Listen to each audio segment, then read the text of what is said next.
Lingkungan kampus yang bersih dan sehat merupakan hal yang mendasari untuk melakukan berbagai jenis kegiatan pengajaran baik di dalam maupun di luar kelas agar terlaksana dengan nyaman dan juga efektif. Namun, kasus kebersihan dan juga kesehatan selalu menjadi perdebatan masyarakat karena banyak sekali aktivitas manusia yang berdampak buruk bagi kualitas lingkungan. Misalnya, pengelolaan sampah yang kurang baik sehingga dapat terjadi penumpukan sampah dan menyebabkan bau tidak sedap di lingkungan sekitar.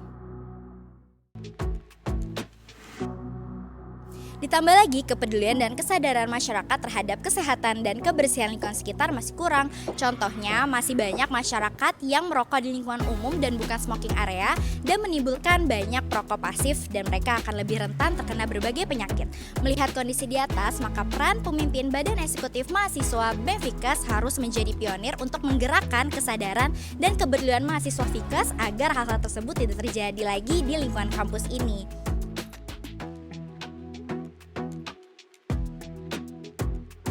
Pada saat ini, lingkungan yang bersih dan sehat merupakan hal yang masih belum tercapai secara sepenuhnya.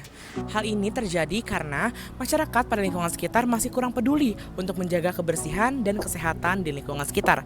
Terlebih lagi pada saat ini, fasilitas penunjang higienitas dan sanitasi untuk membantu mewujudkan kebersihan dan kesehatan di lingkungan sekitar masih kurang dan sulit untuk diakses oleh masyarakat sekitar. Oleh karena itulah, perwujudan kebersihan dan kesehatan di lingkungan sekitar masih kurang dapat diwujudkan secara sepenuhnya. Padahal, kebersihan dan kesehatan di lingkungan sekitar memiliki pengaruh terhadap kualitas hidup sumber daya manusia yang ada di dalamnya. Jika lingkungan menjadi bersih dan sehat, maka kualitas hidup sumber daya manusia di dalamnya dapat menjadi lebih baik lagi. Kenapa? Karena manusia dapat terhindar dari berbagai macam penyakit, virus, bakteri, kuman, dan hal-hal lainnya yang dapat mengancam kesehatan dari manusia itu sendiri. Aktivitas yang dilakukan di lingkungan tentunya memiliki dampak positif maupun negatif.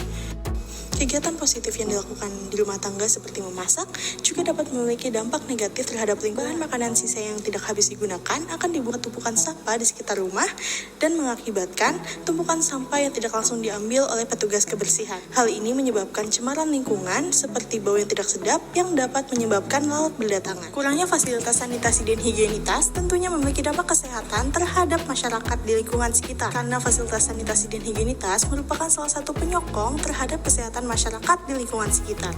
Karena dengan itu, masyarakat dapat melakukan praktik sanitasi dan higienitas dengan baik. Contohnya seperti fasilitas sabun cuci tangan di toilet laki-laki maupun perempuan, di ruang publik maupun lingkungan.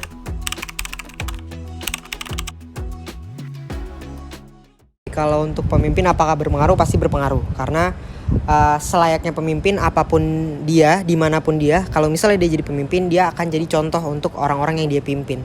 Jadi tentunya pasti berpengaruh nih. Jadi kalau untuk berpengaruh atau enggaknya pasti berpengaruh, tapi kalau untuk orang ini apakah termotivasi atau malah menimbulkan perilaku, itu kembali lagi ke orang-orang itu sendiri dan juga motivasi yang dia dapatkan.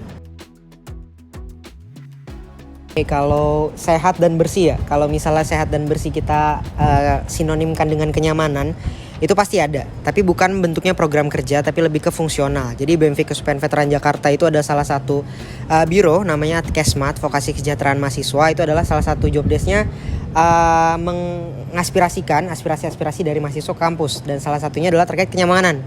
Nah, kenyamanan ini bisa berkaitan juga dengan sarana prasarana ataupun fasilitas penunjang perkuliahan yang lainnya. Tapi kalau untuk kebersihan secara secara kasar lah ya, ibaratnya benar-benar kebersihan mahasiswa untuk bersih-bersih dan lain sebagainya, kalau saya rasa sih itu bukan salah satu job desk dari BEM. Karena sebenarnya kalau misalnya kebersihan itu, karena kita juga udah besar, udah dewasa, seharusnya setiap orang punya kepedulian tersendiri terkait kebersihan. Oke, kalau untuk kebersihan dan kesehatan lingkungan, teman-teman kita harus paham semua bahwa kita sebagai manusia pasti hidup di antara lingkungan.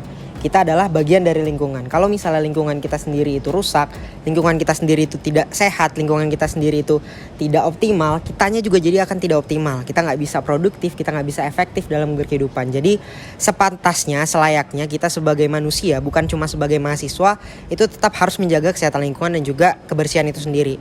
Dan kalau misalnya mungkin teman-teman ada yang beragama Islam kan, kebersihan sebagian dari iman kan. Jadi itu adalah salah satu value yang harus kita semua punya, kita semua paham dan kita semua lakukan. Ada beberapa hal yang dapat dilakukan sebagai masyarakat dan seorang mahasiswa di UPN Veteran Jakarta dalam menjaga kebersihan dan kesehatan di lingkungan kampus, yaitu dengan melakukan bakti. buanglah sampah pada tempatnya, tidak merokok di lingkungan kampus, menjaga kebersihan toilet, dan senantiasa mencuci tangan sebelum memasuki lingkungan kampus. Gimana sekarang kamu sudah paham pentingnya menjaga kebersihan dan kesehatan lingkungan kampus? Jadi tunggu apa lagi? It starts with you.